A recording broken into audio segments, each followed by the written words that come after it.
Hi, my name is Kim Vu, and I'm going to tell you a little story that maybe you can relate to. I was born and raised in Texas, where we have tacos for breakfast, we go grocery shopping at H-E-B, and we drink ice cold sweet tea. Oh, and I can't forget that sometimes we like to believe we're our own country, while the rest of the world thinks that's pretty funny. Well, a mom, a dad, and a brother, but the thought of us being a family sometimes makes me shudder. Let me backtrack a few years so the story can be a bit more clear. My mother was a middle child in a Chinese family with 10 kids. Let's just say she kind of felt like just a number. And with this thought, she developed this constant hunger. My father, a rebellious boy he was, traveled the deep sea so he could finally be free. But unknowingly, he became a slave to Satan's army. My parents got married in 91. A year later, they got their first son. I came along in 94, and that was the start of my war. For as long as I can remember, I kept searching for an answer.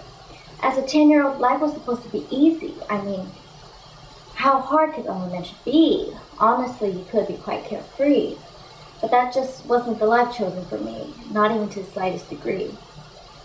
Each day at home, I felt like I was in the center of a battlefield, and through all the wounds I never fully healed. Words of anger with fire across the room, a hatred that fully consumes, arms and legs attacking one another as all sense became smothered. Without a thought in mind, my mother truly became blind. She couldn't see the purpose of life and kept on trying to end it with a knife. Being led by the works of evil, my dad's spoken words became lethal. An overwhelming force started to compel me to take on the responsibility of being the referee. I'm not sure at what point I decided to take on this greater role, to think that I alone could keep my family whole.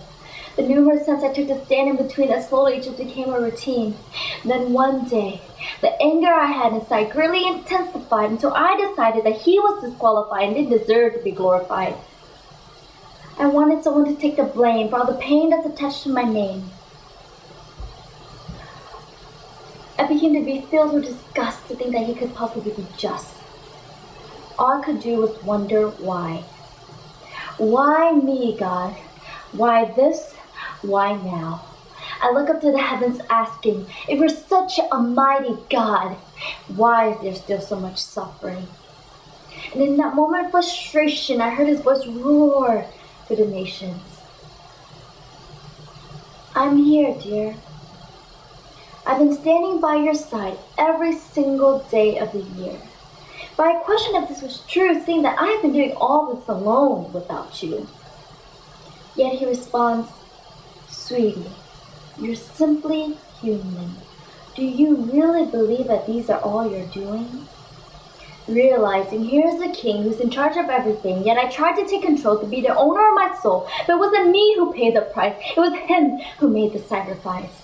He suffered a personal cost to save me from being lost. For his love has no ends.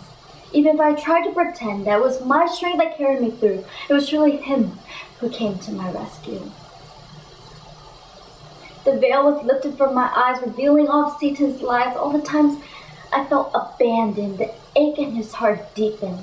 For it was me who built up the walls and couldn't hear his calls. But he chose to never forget or became upset. He waited patiently until I returned faithfully. I gave him back his throne, knowing that he would take care of me to my every bone. This life I once knew was about to be renewed.